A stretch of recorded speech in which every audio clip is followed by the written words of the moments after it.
was elected as congressman of Taguig Pateros in 1998, ang aming shifting was 6 to 10, 10 to 2, 2 to 6. Tatlong shift. At that time, umabot ng 60. I think may classroom pa na almost 70, no? So yung shifting wasn't even 40 per classroom. And maraming schools walang tubig yung banyo. So nagkaka-UTI yung ibang teachers.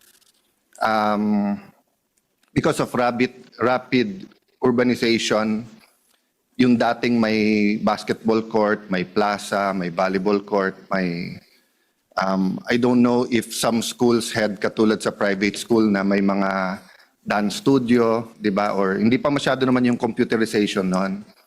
So I remember my campaign was I was telling parents, kahit maputikan ang paa ng mga anak natin, pwedeng hugasan yung paa. Pero kapag hindi na nakapag-aral, lalo kung maaga nag-asawa, mahirap bumalik sa school. Kakunti pa yung back-to-school programs noon.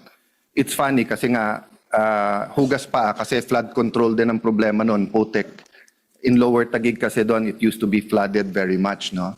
So during that time, 27 years ago, hindi mabango o automatic sa tao na mag-prioritize sa education.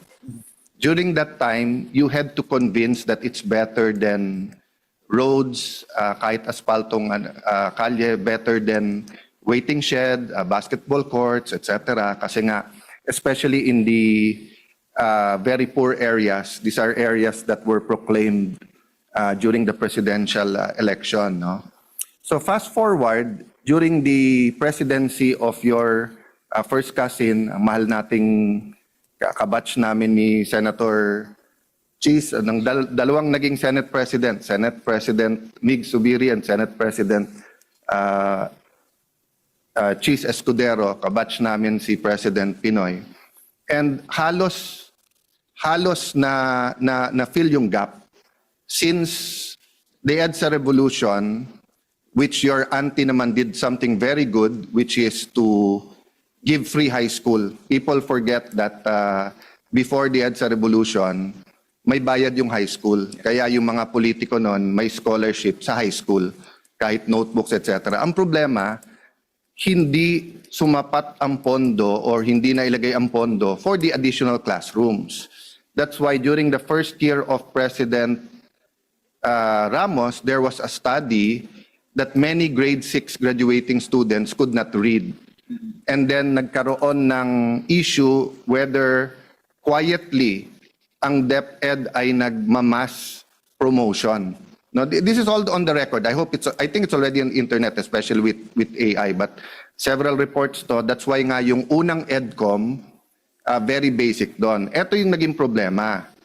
The world was pressuring us na mag K-12, and there were only, I think, 2 or 3 countries na hindi nag K-12. But I think there are 3 or 4. But 2 of those 4 had very good educational institutions. I mean, yung system nila were very good. But na-pressure tayo. I remember Senator Ralph Recto, who's executive secretary now, was saying, you need 250 billion a year from government, but 250 billion from yung bulsa ng parents to add kindergarten and the 2 grades. Okay. Nagdagdag ng kindergarten, medyo brinaso ni Brother Arminion in the sense that wala namang malaking pondo for classrooms. Nagkagulo. So the DepEd, the mayors, the regional directors had to find classrooms. Pero since half day, nagawa. But nung yung K-12 na, nagka-problema na.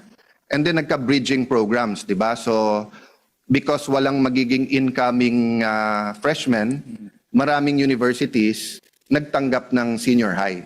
And it was a little bit uneasy, what you call this, bridging or for them. Kasi basically, instead of first year college, ginawa nilang senior high, di ba? Ang problema, may income. So yung iba, nagustuhan na. Kasi nga may voucher yon. Tapos yung ibang high school naman, for example sa amin, let's say Signal Village National High School, wala na talagang space eh. At that time, we weren't making 7-story, 10-story classrooms. So ang naging problema, baka hindi ka graduate sa high school, saan ka nag-umpisa? And that's part of, although may mga transferees, di ba? But that's part of of growing up, di ba? Kung Lasalista ka, dun ka, or Atenista ka, taga St. Jude, taga whatever high school you are, di ba? Upper Bicutan National High School, parang kung hindi from elementary, from high school, at that time kasi martial law until FVR, hindi lahat ng barangay may high school. Pero, sorry, most places had elementary schools where you can walk to, but hindi high school. So, yung kaklase mo ng high school is not necessarily yung kaklase mo ng elementary school, di ba? And then, it's a new beginning kasi doon ka nagdadalaga, doon ka nagbibinata, di ba? But yun nga, nagkahiwalay ngayon. And usually, iba standards. Sometimes better, sometimes worse. So it was, to be fair to President Pinoy, until his last day, they were really putting in the funds and everything. And to be fair to President Duterte, he was convinced by Secretary Liling not to scrap the K-12. Until the pandemic, medyo okay tayo. But three things happened during the pandemic. One, yung mga private schools hindi na rin kinaya, nag-close. So dumoble yung, so not only the normal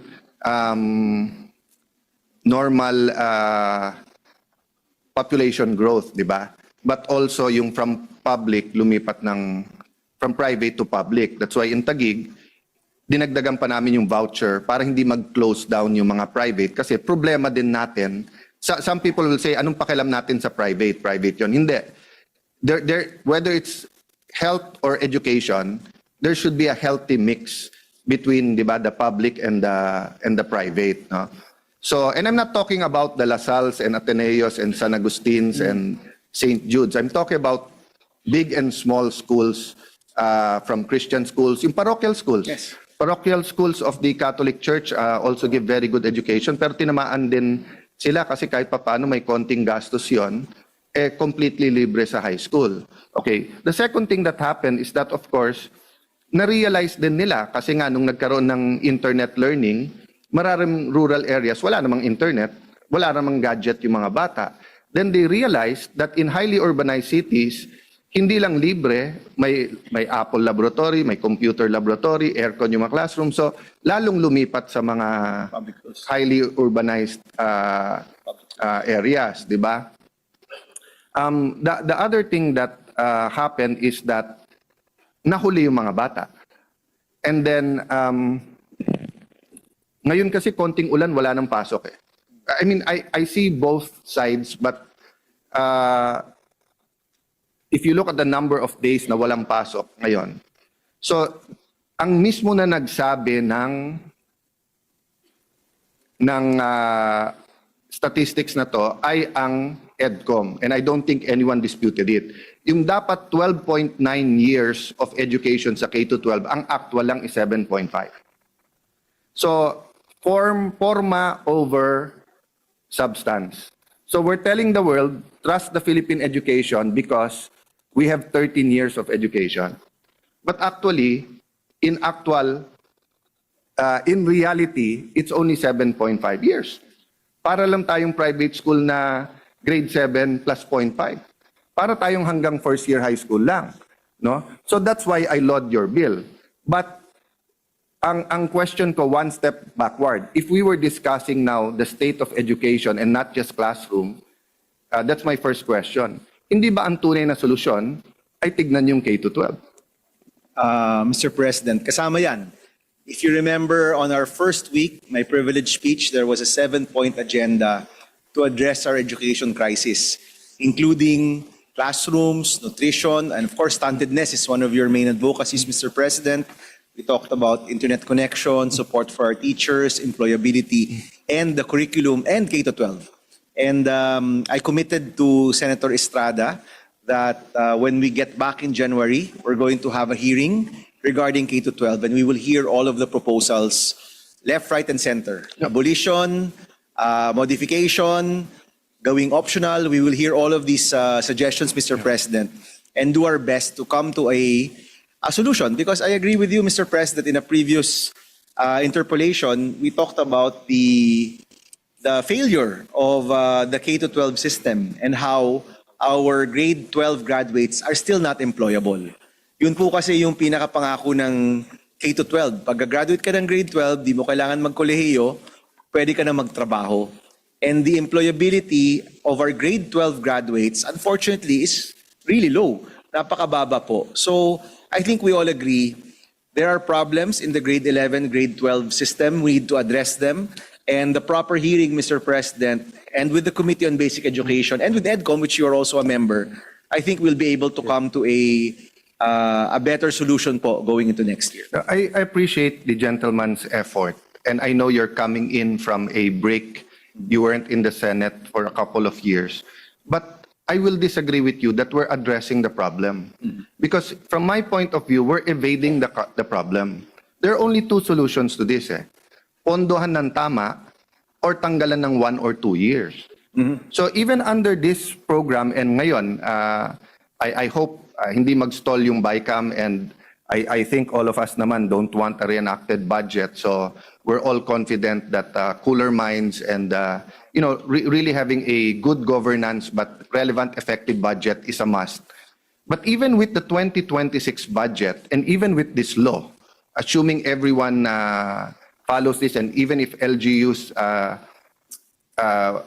realign their funds for this, the soonest na may mararamdaman tayo is 2 to 3 years from now. And mararamdaman pa lang yon. So kumbaga sa lagnat na 40 o 39, bababa lang yan ng 38.5. Hindi mawawala yung lagnat, no? So the most immediate is simple. Pondohan natin ng tama yung K-12 or tanggalan natin ng 1 or 2 years, di ba? So I remember I went up to you once and said na, bro, habang hindi natin to dinidesisyonan, it's like a dike. Tama ka, pagdating na Bam Aquino, ang daming tulo nung dike. Pero ang ginagawa natin, law after law, nagdadagdag lang tayo ng daliri para ilagay doon sa mga butas ng dike, di ba? Pero wala talagang, ang solusyon talaga, either yung panggastos para walang tulo yung dike or bawasan ng tubig yung dike para hindi mag-overflow, no? Yes. So I understand this is better than doing nothing. And when I say we are not, I include us because my whole of government. But ako, I'm ready now.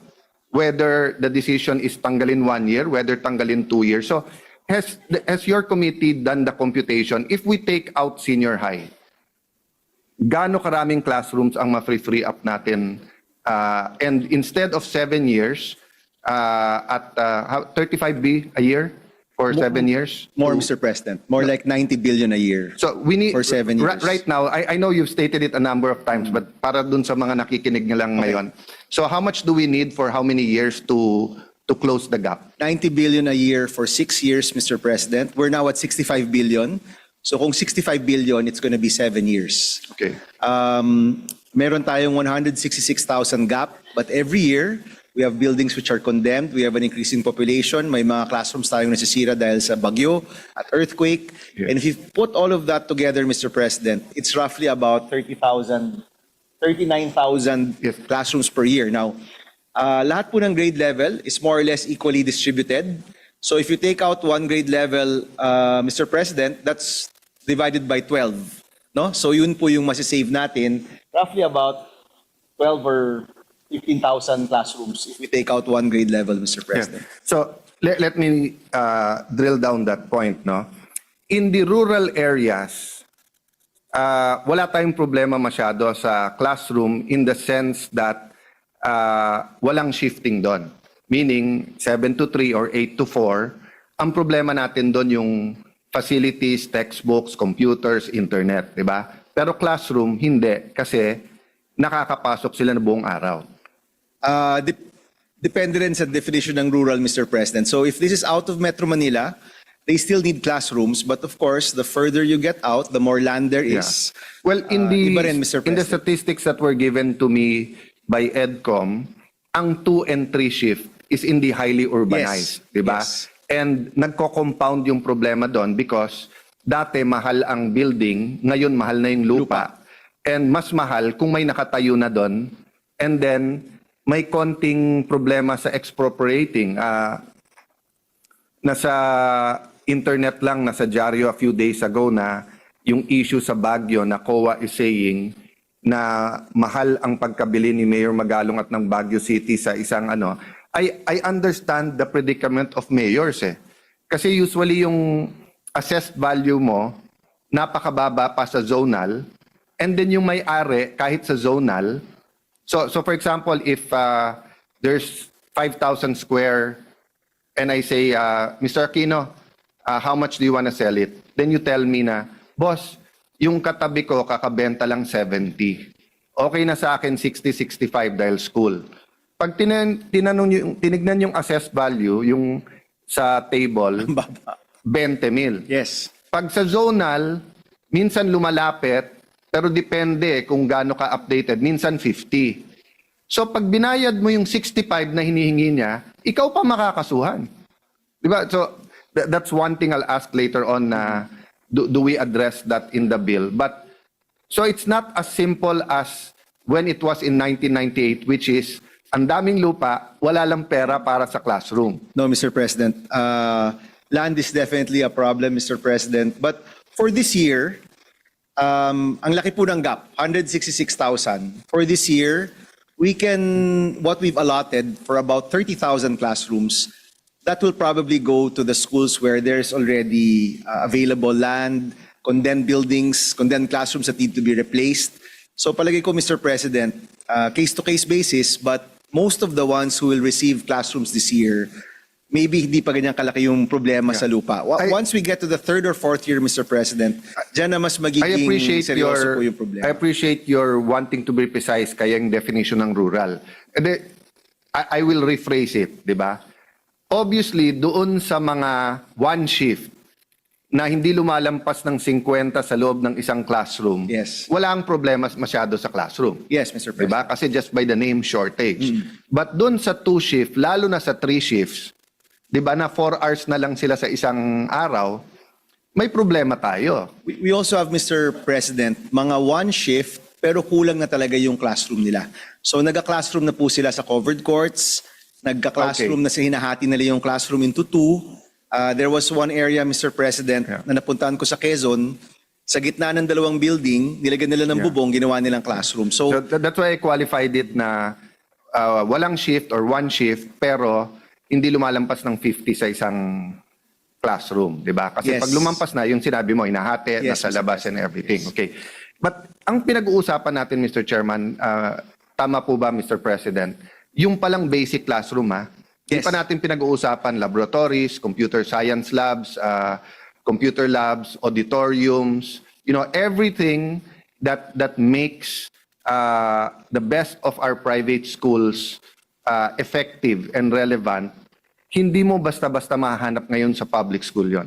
yes, Mr. President, to be specific, what we're funding are the classrooms, the common area in a building, which is the corridor, and the restroom, Mr. President. So you will agree with me, Mr. President, that even assuming we get a presidential and congressional guarantee that we will triple, we will do 270 billion a year for the next 3-4 years, it's a major part of fixing our education.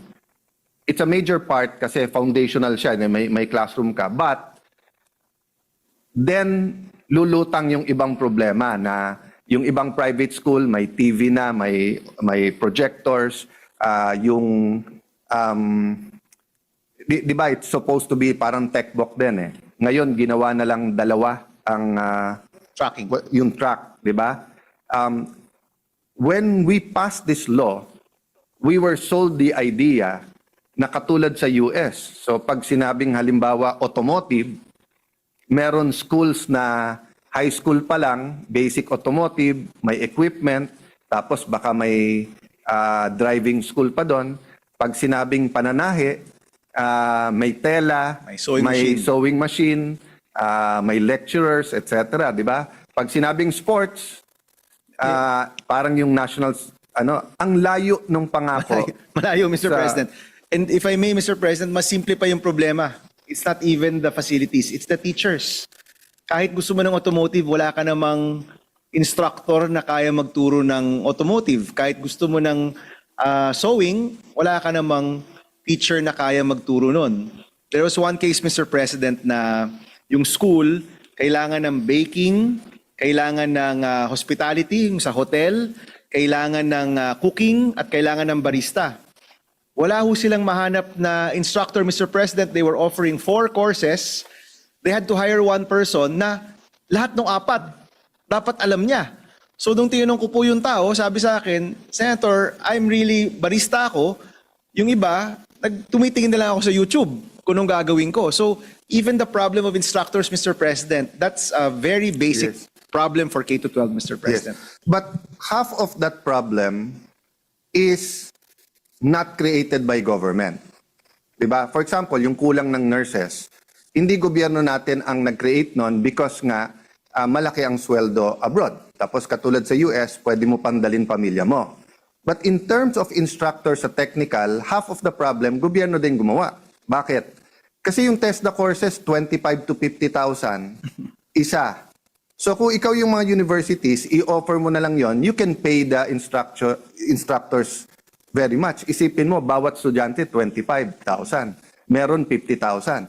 So kung 50 yon, 50,000 times 50, 2.5 million. Samantalang yung mga instructors na iba na yun dapat, kahit sa TESDA, dapat pinasok na natin sa high school. You can see it vis-a-vis the Philippine Science High School because they had a different system from the start.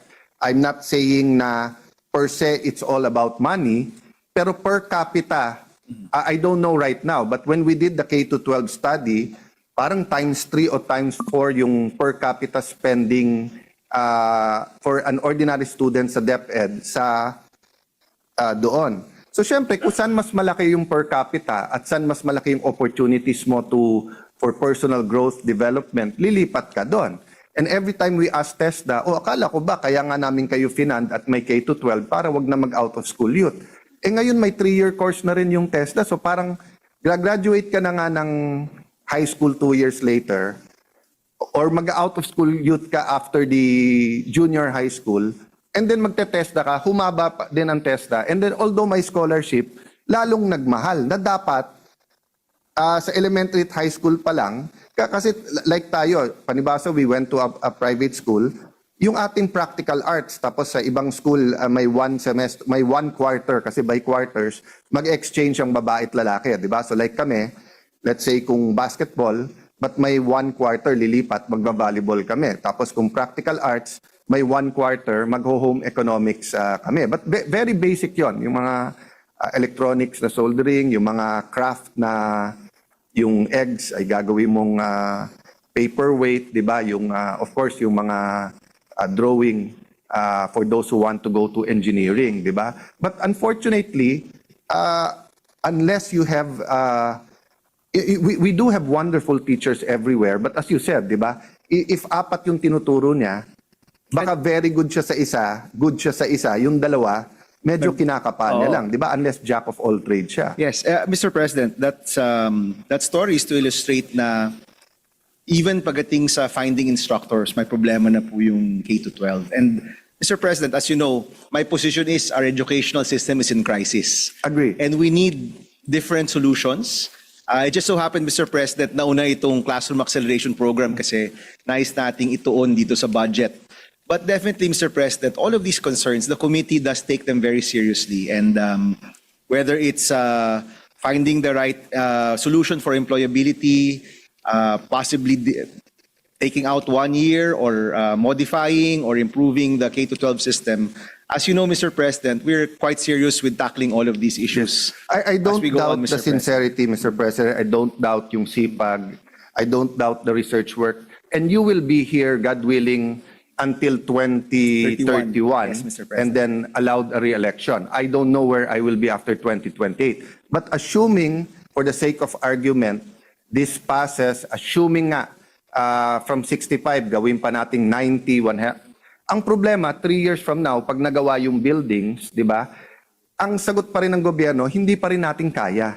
So the point I want to drive at now is that if we want to solve this, it's not Band-Aid after Band-Aid. This is for me, this is, how do I put it? Hindi to band-aid. So kumbaga sa napilayan, ito yung cast, di ba?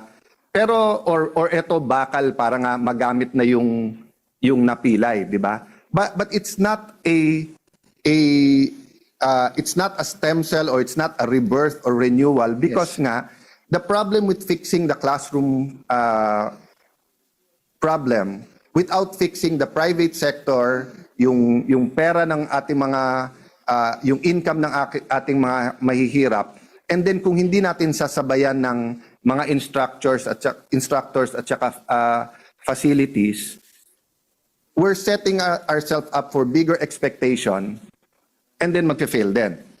Well, Mr. President. So the point I want to make is that if we remove 1 or 2 years now, this law that you're making will not only transform from a bandage or yung bakal sa ano, it will transform to a multivitamin that will really get us up. Kasi nga, yung masasave mo iba sa classroom, pwede mo ngayon ilagay pa rin sa education in other parts. Just this one point, no? So, you've been following it. Magkano na ngayon kung today mapapasa ang budget, 1 trillion something ang For budget ng education? 1.3, including tertiary, 1.38.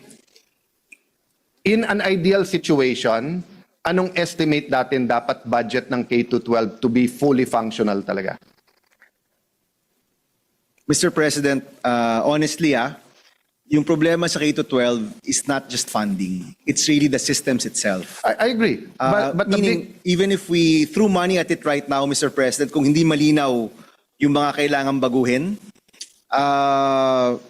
ako, Mr. President, and as you know, as you said, bago tayong pasok dito, before we will fund it, we should agree on the solution. No? And maybe through the hearings, Mr. President, on K-12 next month, in January, mahahanap natin yung solusyon, ponduhan natin. Right now, kasi Mr. President, sa sobrang laki ng problema, and if you notice, even our EDCOM report doesn't really, it just says fix it. It doesn't really prescribe how to fix it. So there are suggestions there. We have other bills on school-to-employment programs. But until we find the right solution, Mr. President, it's hard to peg a number to solve the problem because the solutions themselves are quite many, Mr. President. Let me respectfully disagree with you because when my wife Lani became mayor sa Taguig, we were second to the last in Metro Manila. Okay, and the formula was simple. We put money first for teachers. The seminars nila and everything ganyan. Okay, second, we made sure na walang excuse yung bata mag-drop out. So binigyan ng uniforme na nakatahi na. 2 pantalon or skirt, 3 pang ibabaw. Then we gave them all notebooks, bag, later on may vanity kit na rin. You put in the pencil, papers, etc. Later on, yung payong, yung shoes, rubber shoes. So there are simple formulas. I agree with you at a certain point. Kahit sinong anak, at a certain point, money doesn't matter. But right now, if we double it to 2 trillion, our educational will go up. Why? Just putting up computer labs. Just putting, so halimbawa, yung ibang mahina yung internet, ang solusyon simple. You put a TV, Of course. and naka-mirror dun sa professor. We've tested this sa digital. So my point is, Mr. President, yung EDCOM, kaya hindi na pre-prescribe lahat kasi hindi dahil sa findings sila. Dahil sa atin na nasa gobyerno, ayaw din nating harapin yung katotohanan na K-12 yung problema. Mr. President, definitely, Mr. President, marami sa mga problema, pondo talaga yung kailangan. No? You mentioned a number of them. Pero pagdating sa K-12, tatlo kasi, Mr. President, yung may grupo na gustong tanggalin, may grupo na gustong i-retain, at may grupo na gustong i-reforma. No? But yung specifics yan, Mr. President, at least reading the EDCOM 2 report, hindi pa rin wala pa rin consensus talaga on what we should do. And I think, Mr. President, I know you're part of EDCOM as well, we can go into that in January. At pag nahanap natin, Mr. President, kahit masakit na katotohanan na haharapin natin, let's push for the real solution, Mr. President. Mr. President, theoretically, this is the third EDCOM. Diba? I filed for a EDCOM 3. And difference is that dito commissioners na yung tatlo, CHED, but we chose to extend. EDCOM 3 na to eh. They tell us the same thing. Diba? That we say priority natin ang education. I'm not talking about you. I'm talking about the whole of government, Mr. President. Obviously, you're standing there because priority mo. But hindi natin priority as a nation. So, ang mga magulang sasabihin, mangungutang na ako, gagawin ko na lahat, basta't uunahin ko education ng ating anak. Ang gobyerno, baliktad. Yumaman muna tayo bago ko dagdagan yung sa education. I've never seen a parent who told their children, yumaman muna tayo bago ka pag-aralin. In fact, pinatitigil yung isang anak para lang isa makatapos para lahat. So the point I'm making, Mr. President, is we don't need further hearings to know that there's a simple approach to K to 12. You name 3 approaches. Go back to K to 10 or do K to 11. Secondly is reform.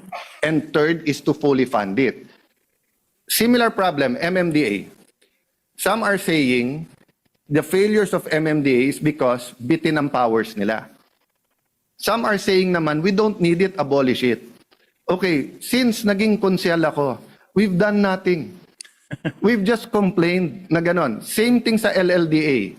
My first privilege speech, LLDA, Laguna Lake Development Authority. Ang first privilege speech ko, I see the Laguna Lake, I see the authority, may manager eh.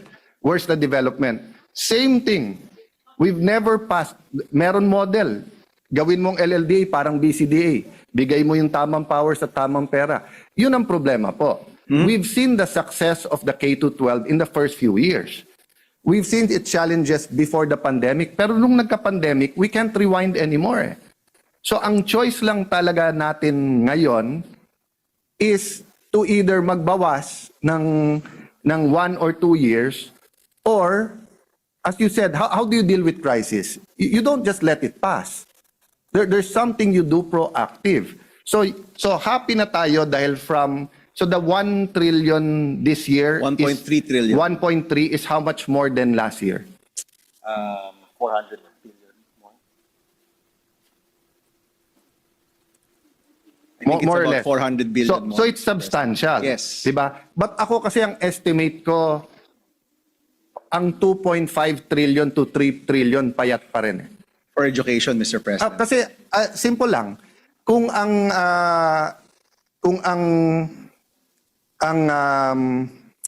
Philippines high school is 3 times to 4 times yung per capita. Of course, there are other factors. They're the best of the best. Exam pa lang, you get the best. But assuming, I agree with you, hindi pera lahat ng solusyon. But assuming that's the major factor. So if Philippine science is spending times 3, times 3 mo lang yung last year's budget ng 900, that's 2.7.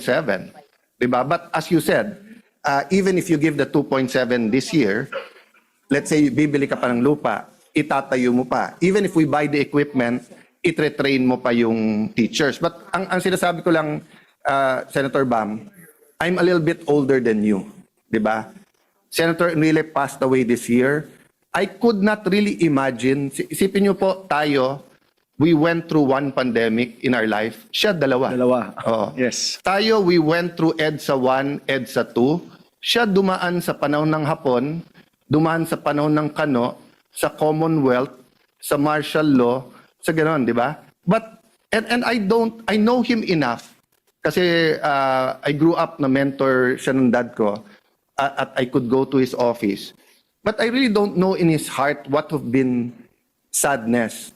Ako, I can tell you what my sadness is if I die tomorrow or 30 years from now. If I'm still in the Senate and we're still discussing the same thing.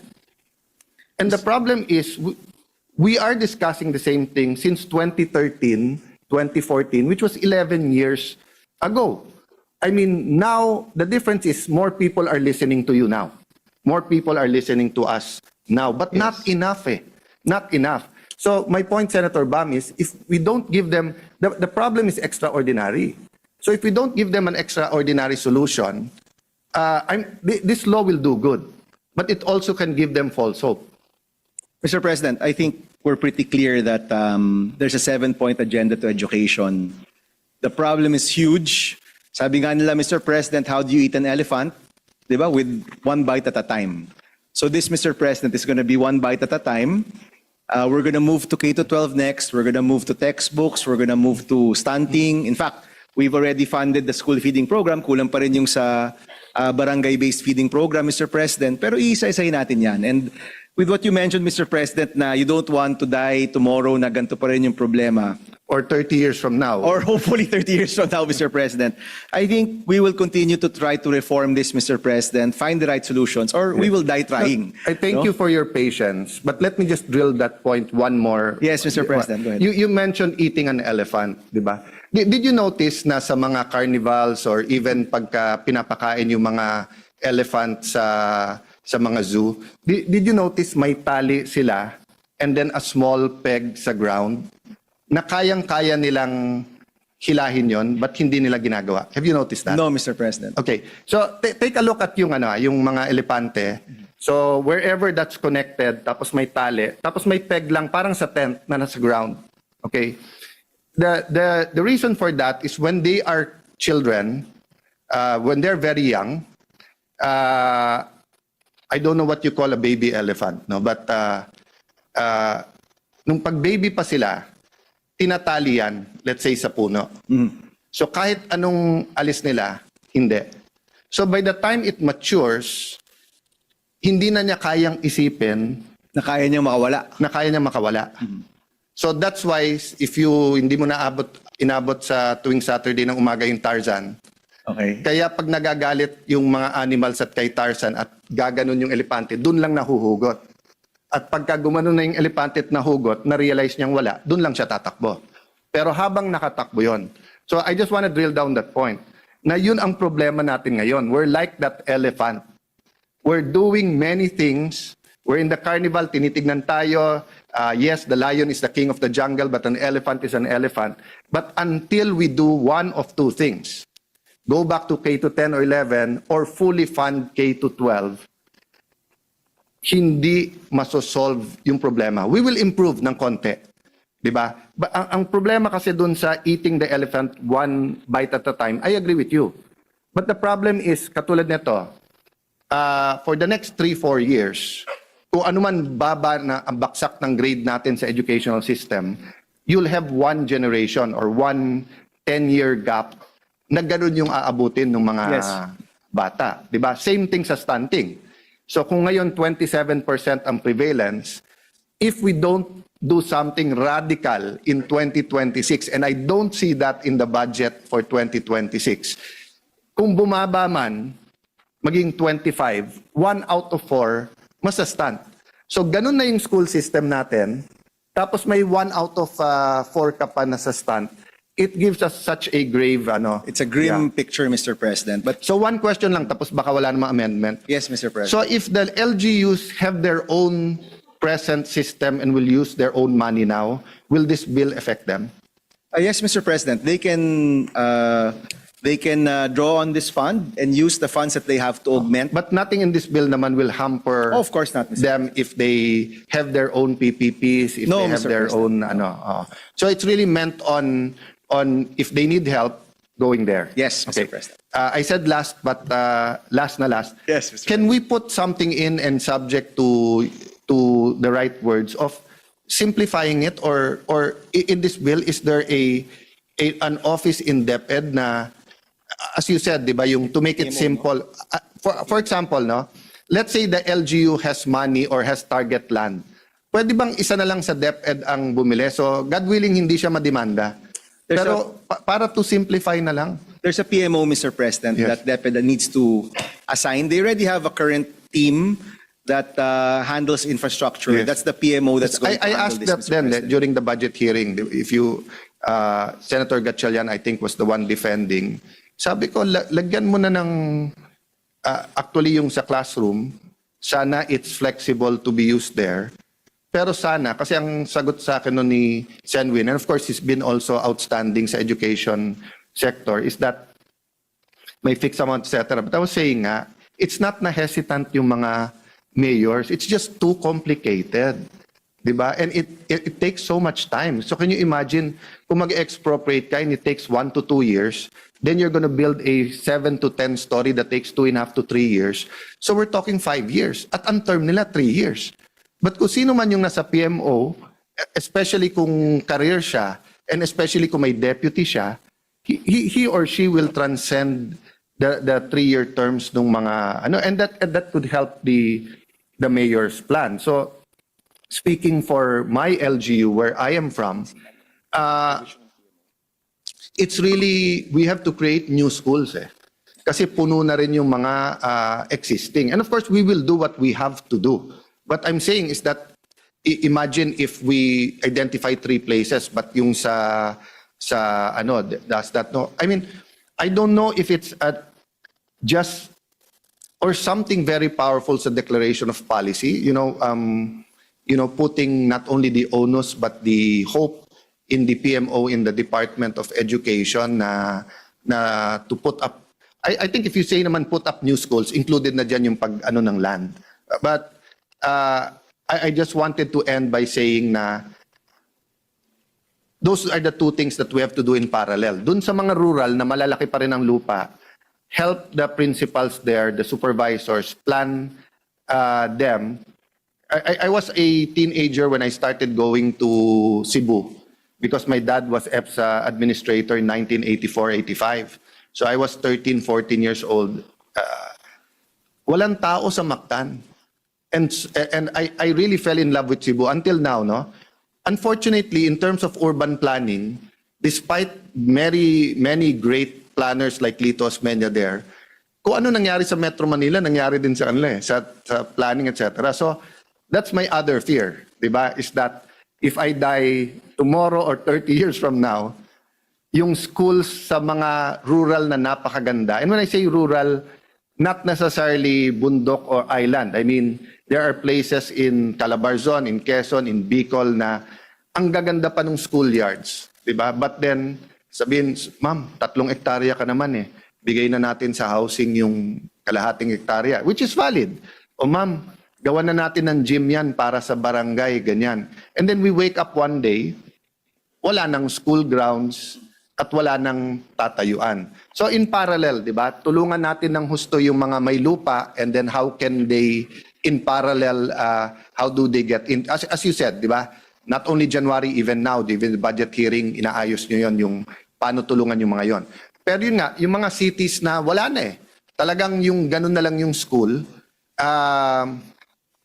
tulungan natin silang makabili ng lupa. Baka, I don't know if we should even put it as a mandate, diba? That the DepEd shall, something like that. I leave that at the, I believe in you, Senator Bam. That's why Thank you, Mr. President. I don't make it a specific amendment proposed, Mr. President, but I leave it at your footstep, and I think...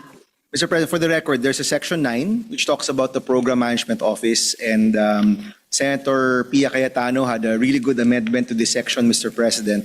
At more or less, Mr. President, yung mga nabanggit mo naman about reviewing the proposals, looking at the projections, looking at demographic and population trend analysis.